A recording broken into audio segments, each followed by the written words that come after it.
It is Sunday, September 20, 2020. I'm Lights Camera Jackson. Happy Emmy Day and welcome to LCJ Live. Coming up, get your ballots out because I will give you my predictions for who will win and what shows will win at tonight's Primetime Emmy Awards. 8 o'clock ABC, Jimmy Kimmel, virtual cameras everywhere, the nominees, some presenters. It's going to be an interesting show. It definitely is. Obviously, it will not be the number one show of the night. That will go to Sunday Night Football. No question about it. But how many people will watch tonight's Emmys? I will give you my picks for that as well because it's an interesting little game you might want to play with family members or friends to see how many people will watch tonight's Emmy Awards. Also, we got the box office going. I got some stats. I don't know if Warner Brothers is going to release the Tenet money while we are on the air here. We will have to see. As always, send in your questions and your comments.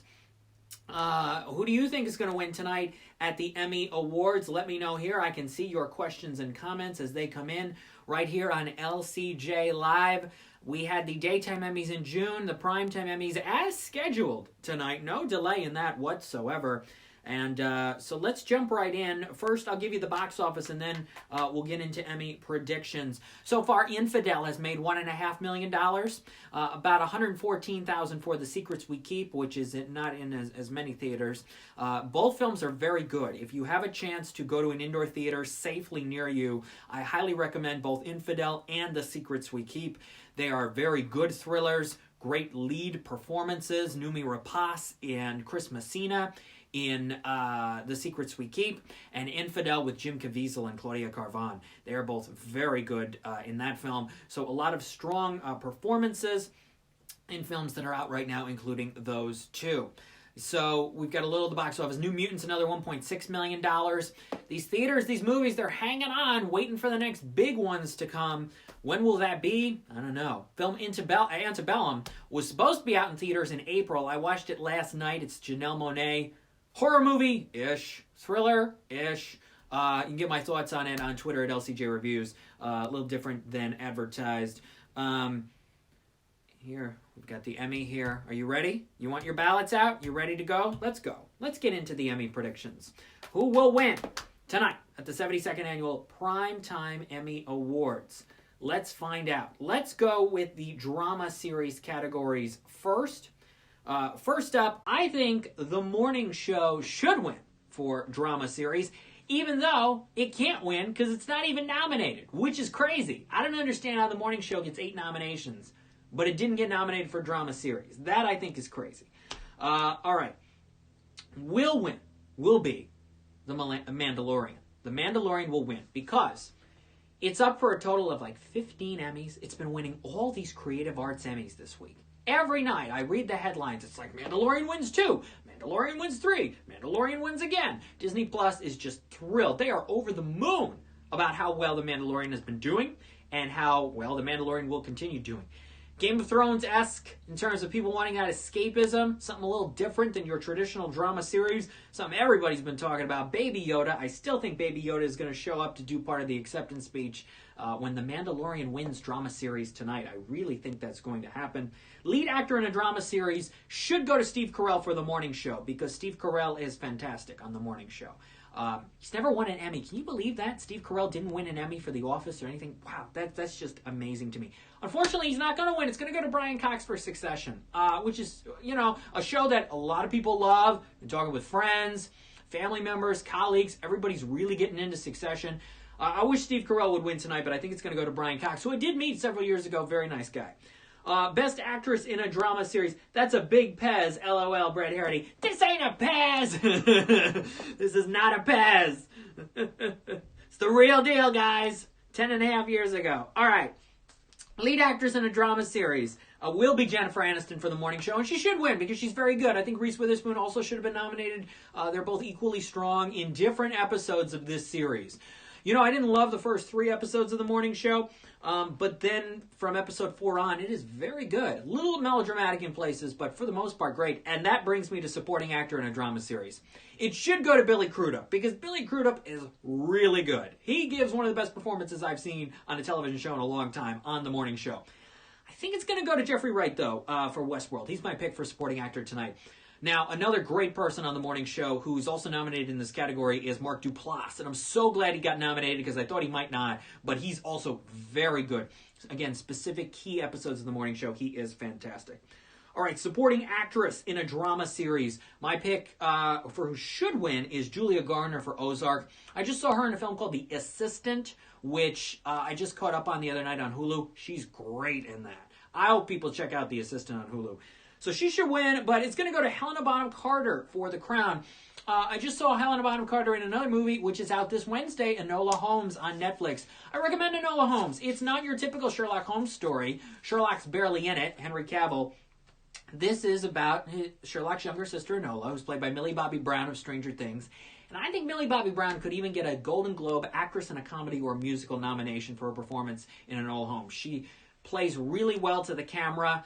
You'll see that in specific moments of Enola Holmes, and she really takes on the role and is fantastic with it. So Helena Bonham Carter will win tonight for The Crown. Let's go to comedy series. Again, doing my picks for tonight's Emmy Awards. Comedy series should win a show that has only won 2 Emmys total in 9 or 10 or 11 seasons on the air now. Curb Your Enthusiasm should win, but it will go to Schitt's Creek. Now, I can say Schitt's Creek because of the way it's spelled.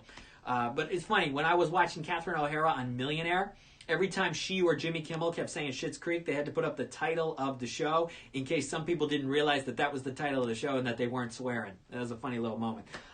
So Schitt's Creek is going to win. Final season. A lot of people love this show. I haven't gotten into it, but I know people who have. Schitt's Creek will win for comedy series. Actor comedy series. Who should win? Michael Douglas for The Kominsky Method. Who will win? Very talented guy, Eugene Levy for Schitt's Creek. Actress, comedy series, tonight at the Emmys. Should win, Rachel Brosnahan. She's just great on Marvelous Mrs. Maisel. It will go to somebody who I did meet as well a few years ago. Very nice and very good in The High Note, which is on DVD right now, Tracee Ellis Ross. I think Tracee Ellis Ross will win for Blackish for actress in a comedy series. Supporting actor, comedy, should win, Sterling K. Brown. Look at Sterling K. Brown. Actor drama nominee tonight, This Is Us. Supporting actor comedy nominee tonight, Marvelous Mrs. Maisel. It will go to another person I met a few years ago, also very nice. An Academy Award winner, 2-timer, Mahershala Ali will win tonight an Emmy for his supporting work on Rami. DJ Rachovo, Christina Applegate should win Best Performance of her career. Yeah, he's talking about Dead to Me, the show Christina Applegate is on. She's up for lead actress comedy series tonight. Maybe she'll pull out the win. We'll have to see.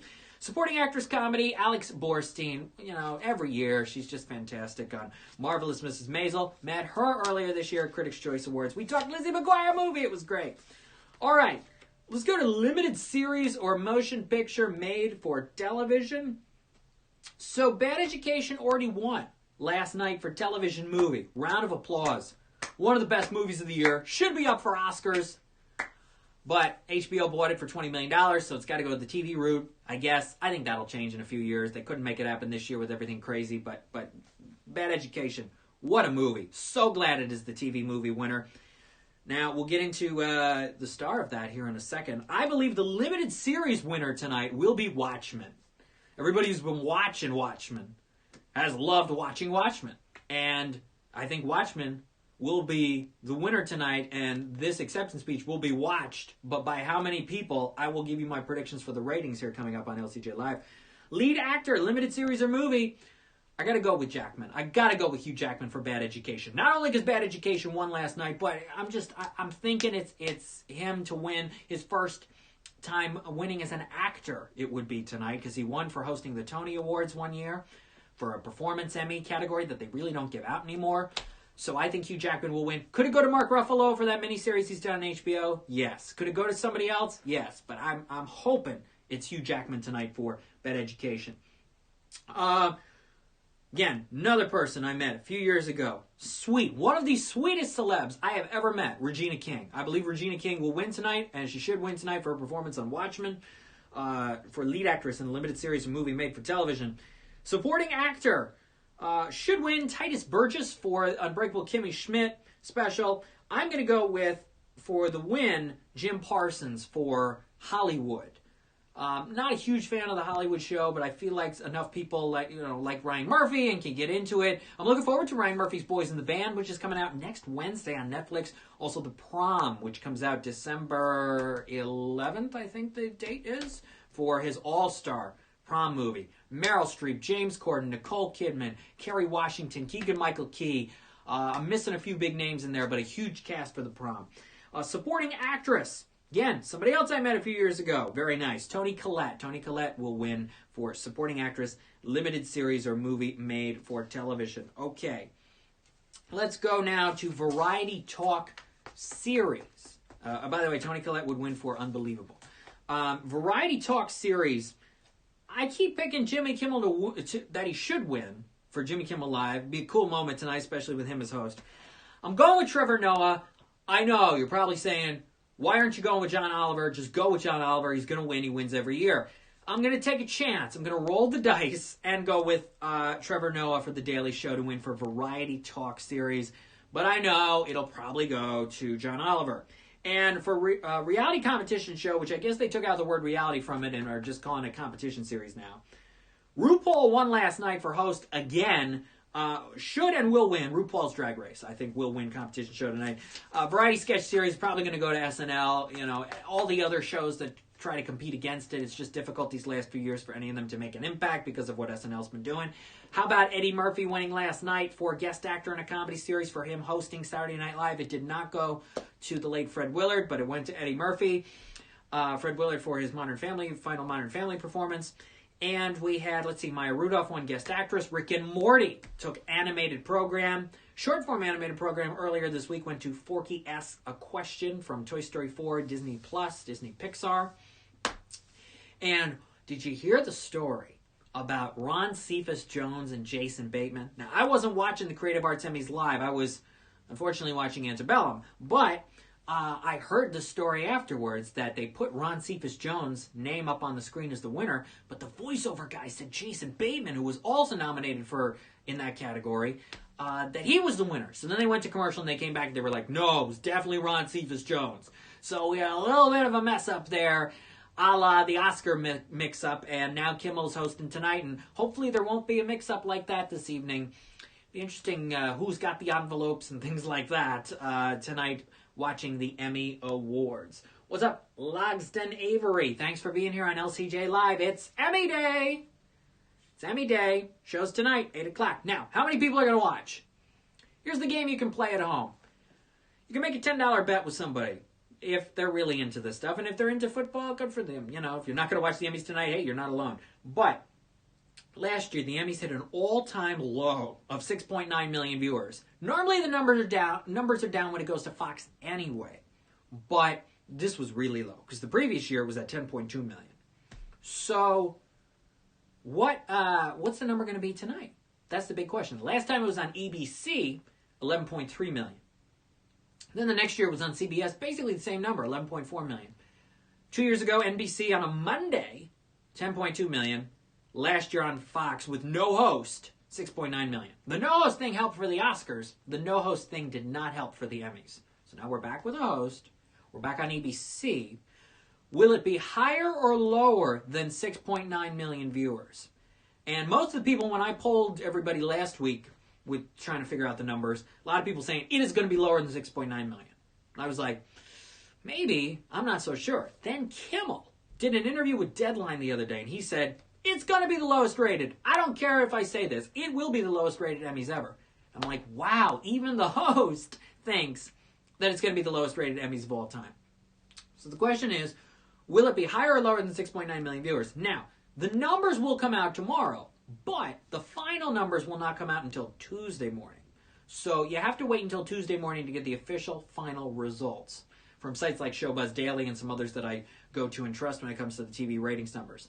I still believe it will be slightly higher than 6.9 million. I believe it could get to as high as 8 million viewers. Because I don't think the drop-off from 10.3 to, let's say, 5 from the ABC over the 4 years, I mean, it can happen. It can definitely happen. I just don't think it will. I think it will be higher than 6.9 million when all is said and done. I really do.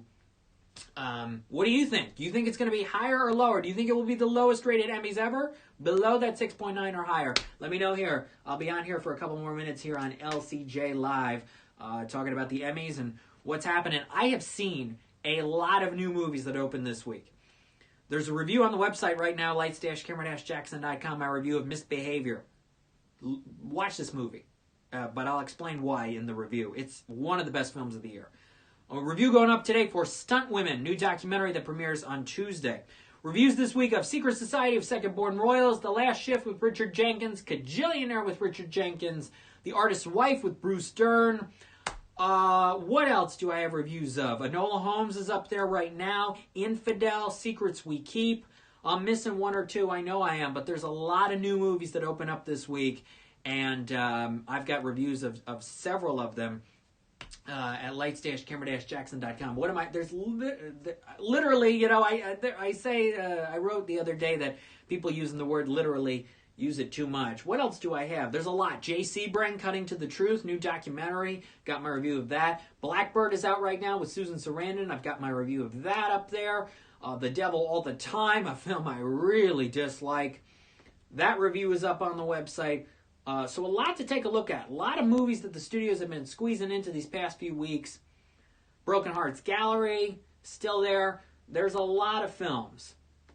And then we'll get 3 more next Wednesday on the 30th that we'll preview, along with On the Rocks, which I'm curious to see if Apple's going to release it to critics before it opens in select theaters on October 2, Apple and A24. Some more new movies coming out next Wednesday. So there's a lot out there right now. So check out lights-camera-jackson.com for lots of reviews that are up there now and this week. Twitter at LCJ Reviews. Instagram at LightsCamJackson. New LCJ Q&A coming at you October 5. Nikki Lopez, creator of Santiago of the Seas. New AnimationScoop.com pieces tomorrow and Tuesday with the creators of this new sci-fi channel block of animation, TZGZ, which is going to be on Saturday nights at midnight Eastern. And it's these adult animated shows, but they're very creative, very entertaining. One is called Magical Girl Friendship Squad. I talked with the creator of that. And the other one is called Wildlife. I talked with the 3 guys behind that. And you can look for those Q&As at animationscoop.com, Magical Girl, tomorrow. So what I said Sunday and Tuesday, I think I just said I'm sending those to my boss, Jerry Beck, on those days, Monday and Wednesday. So tomorrow and Wednesday, you'll get Magical Girl Friendship Squad and Wildlife at animationscoop.com. More Animation Scoop pieces to come because New York Comic Con is on the way. It is not that far away, and there will be some more animation panels, some interesting stuff for New York Comic Con in just a couple of weeks. Can you believe it? We are already, basically, 2/3 of the way through the month of September. Before you know, tonight here in upstate New York, the low is going to be 32 degrees. We're going to be at that freezing mark tonight. There's a drop of rain that comes down, it's 32. You know what happens? It's going to be snow. How crazy is that for September 20 into 21? But wow, it's just a little chilly these next couple days, and then it will get back up into the 70s. But before you know it, it is going to be the holidays again. I mean, I've been seeing people since the day after Labor Day with their Halloween decorations up. They're like, they just want to get to 2021 so fast that the day after Labor Day, they're like, all right, let's do Halloween decorations. And then on Sunday, November 1st, it'll be, all right, let's do the Christmas decorations. Maybe a little Thanksgiving, but let's go. 2 months of that as well. It's crazy. I've never seen the Halloween decorations up that early before. But people want to get to 2021. I know, just mentally, get out of this year. So we're only about 3 3.33 months away. Yeah, about 100 days. Wow. This week as well, if I see 4 new movies this week, after the 4th one, the next 4, it will be the most new movies I have ever seen in a single calendar year. I will break the record that was previously set back in 2017. I got 4 movies to go to do that. Now, I know there are 3 new movies opening up next Wednesday, the 30th, that I will want to check out. So there's 1, 2, 3. Whatever the 4th one is, or whatever the number is, actually, I'll be watching a movie probably tomorrow night that I want to catch up on. So whenever we get to that 4th one, it will be the new record, the new personal record for most new movies I've seen in a single calendar year with more than 3 months to go. It is crazy. But we have had so many movies this year. It is just a lot. But I've enjoyed many of them, have disliked several of them, but I've enjoyed it very much, being able to watch these new films at home. And by new films, I define them as a film either released in 2020, brand new, or a film that opened in 2019 that I still caught at the beginning of the year for awards consideration when the award season was still happening. So a film I might have seen in January or early February, including the Oscar shorts, animated shorts compilation. Count that as a film if I saw it during that period of time. No classic movie. I don't count classic movies in this number that I may have watched for the first time. I have done a couple of those this year, but those do not count into the overall number. Or any film past the award season that came out last year. That does not count in this either. I've been catching up on some ones released earlier in the year now, and those absolutely count because they are 2020 releases, whether I'm watching them on a streaming service, a DVD, a screener, anything like that. Absolutely still within this calendar year and within the awards season as well. So yeah, 4 away from the all-time record. It's crazy. I did not expect that to happen this year, especially, I think I had seen 17 after 2 months or a month and a half or something, not that much, and then just the numbers kept building and building and building because we're all home. We all need to watch new films. Yeah, DJ Rachopa wondering, is that recorded that record due to so many at-home screeners this year? Absolutely. Links of movies. I'm not going to be watching a movie tonight because I'll be watching the Emmys. I watched a movie a night for the last 12 nights. All new films. I saw, I think, 25 new films last month. So, yeah, there's a lot. A lot of these little smaller studios making names for themselves during this period of time because people are home. People need shows to watch, films to watch. Yeah, TV shows don't count in this number either, but I've watched a lot of episodes of TV shows, new ones as well, including all of Ted Lasso. Ted Lasso, Apple TV+. It will probably be nominated, hopefully, for some Emmys next year. Please watch it on Apple TV+. All right. Enjoy the day. Enjoy the Emmys tonight. I will see you back here next Sunday at 12 p.m. Eastern for another episode of LCJ Live. We'll talk about new movies and more. As always, follow me on Twitter at LCJ Reviews, Instagram at LightsCamJackson. The website is lights-camera-jackson.com. Good luck if you're in an Emmy pool, if you're in a football pool, which I am in as well. Go Eagles, fly. And I will see you next Sunday for more LCJ Live. Stay well, stay safe, stay positive. Keep watching new movies and shows. And enjoy the Emmys tonight if you're going to be watching it. Take care. Bye-bye.